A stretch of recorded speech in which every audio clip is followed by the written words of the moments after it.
Ensuite, vous avez prononcé un mot qui est capital. La Covid, c'est essentiellement un révélateur des inégalités. Pas que le vaccin, de tout. La Covid, ça va toucher globalement, pas juste sur le plan médical, mais sur le plan sociétal, plus les femmes, plus les enfants. Et quand vous êtes défavorisé, c'est une comorbidité. Vous mourrez plus de la Covid quand vous êtes défavorisé. C'est monstrueux. C'est aussi important que d'être obèse ou d'être diabétique ou d'avoir plus de 80 ans. Et pour les caténaires de Marseille, on peut regretter la désinformation qui a été faite et qui est encore faite. Car quand vous avez une situation où des gens n'ont pas confiance dans les institutions, la confiance, c'est le moteur de la vaccination. Et la défiance, c'est ce qui a freiné la vaccination vers les institutions et le corps médical. Quand vous ajoutez là-dessus une information qui est de dire non, on n'est pas sûr, les vaccins, ça marche peut-être pas, c'est peut-être dangereux, alors vous tuez la vaccination. Ceux qui désinforment sont des criminels. Quelles sont pour vous les priorités auxquelles il faudrait faire face dans les tout prochains jours?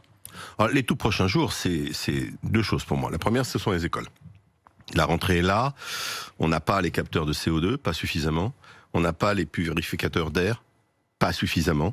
Il faut vraiment faire passer le message que 1% des enfants touchés vont être hospitalisés et qu'une hospitalisation pour un gosse, c'est grave.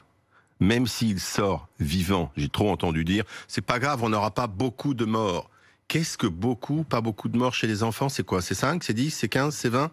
Non, on veut pas d'enfants à l'hôpital. Et donc, il faut absolument que le problème de l'aération soit réglé. La deuxième chose dans les écoles, c'est le testing. Il n'y a pas assez de tests dans les écoles, il n'y en aura pas assez. Ça, c'est un problème.